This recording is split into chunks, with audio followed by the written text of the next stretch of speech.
Hey, welcome back to this course of English for professional purpose. Today, particularly with this session, we're going to talk about how to give arguments. Because as so you know, we have said many arguments previously, and maybe back in home, maybe in your Twitter, maybe your Instagram, maybe in your TikTok, that under your attention, under your awareness, you have already maybe heard, or maybe spoken, or maybe written way many arguments in social media, or maybe in real life conversations. But how should we supposed to make a very good arguments, especially about how we should say in a higher level, maybe in academics, maybe in professional settings, maybe in a business meetings. Today we're going to learn about that, so please keep in mind and have a lot of attentions, because this is going to be more technical. This is going to be more complex than the previous meetings that we have. Please sit and enjoy the class. The objective that we are going to have is to, first of all, students will be able to express strong, neutral, and weak opinions. So we have three particular objective of indicators, what good arguments that you should have after finishing this course. So you're going to have a positive one, you're going to have a negative one, and you're going to have a neutral one. Second of all, students will be able to express their agreement and disagreement towards someone else's opinion. The third one is students are able to create a dialogue based on the given situation. Okay, let's talk. In what occasions, can you think, or what time, or what situations, what context that you usually give away your opinion? It is easy to give opinion. Is it easy to read something, to talk about what you have in mind? Please explain to your friends. Because we need to understand, why do we need to express our agreement? And why and when do we need to express our disagreement towards someone else's opinions or ideas? This is important because, first of all, we need to understand that in this matter, in this theme, in this concept of English for professional purpose, especially in IR, we're going to talk a lot about opinionated ideas, arguments, theses, statements that many scholars and maybe people in practice say something in the higher forms, such as in a debate on meetings. Have you watched the video that I have posted on List?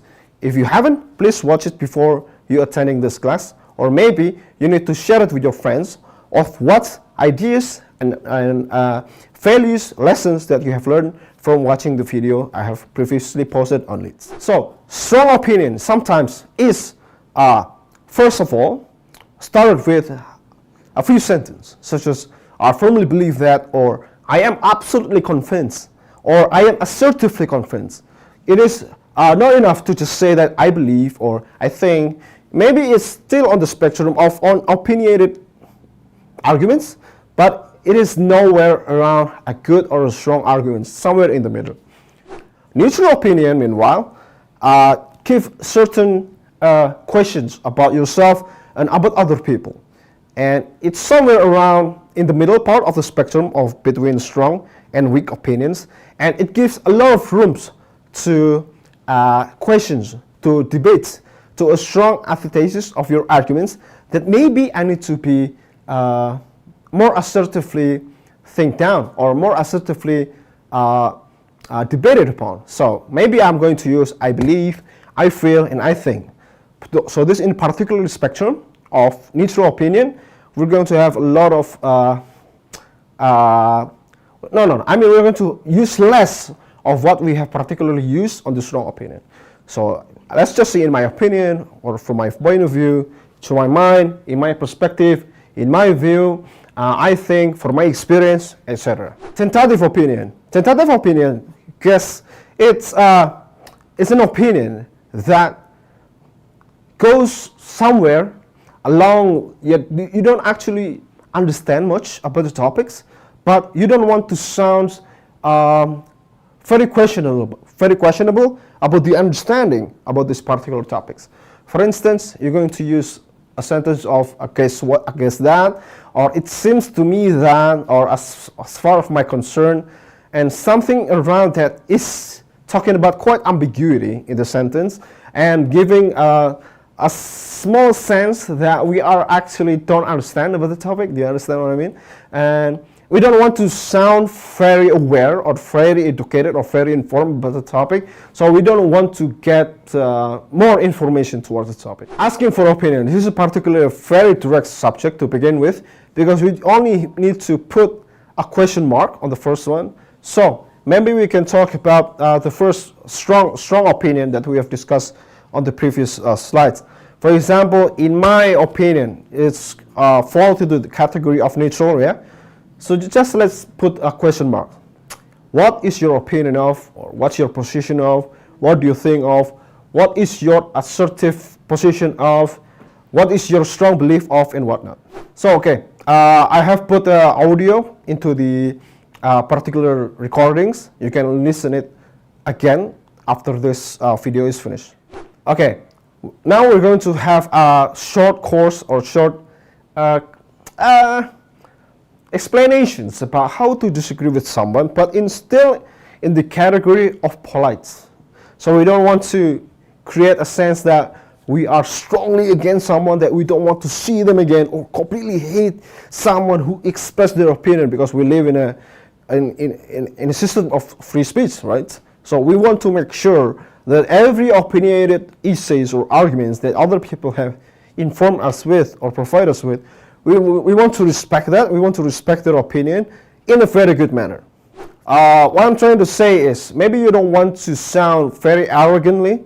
You don't want to be very aggressive. You don't want to be very offensive every time you hear someone else's opinion. Maybe you want to add more phrases such as, I understand your point of view. Or maybe you want to say something like, oh, I see that you are in the positions as you have mentioned. So you want to put some understanding. You want to assertively make someone else feels that they are being heard or they are being understood with, because we want to make a connections that we are actually talking about something. Okay, so I'm going to provide you with a group work.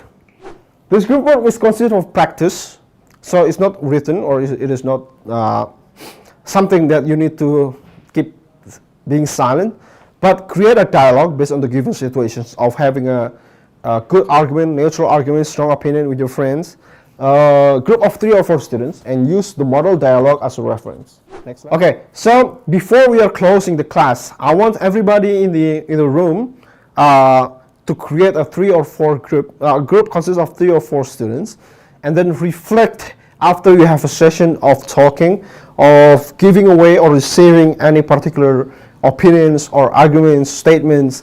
And I don't want everybody in the class to provide, or everybody in the group to provide opinions.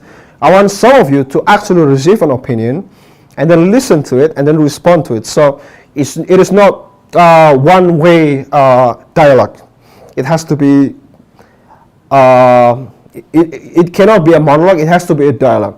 So someone else is shooting away their opinion and someone else is going to receive and reply back their opinion. So I think that's that for today's class. And I know it's not much, but we're going to have much more later in the theoretical session that you may read on the lead system. And I'm going to, of course, I'm going to teach you in the offline classes, maybe next week or maybe next month. So please keep reading and keep aware that we're going to have a very good discussion later on the later stage of the course. Thank you for joining the class and see you. I bid you farewell.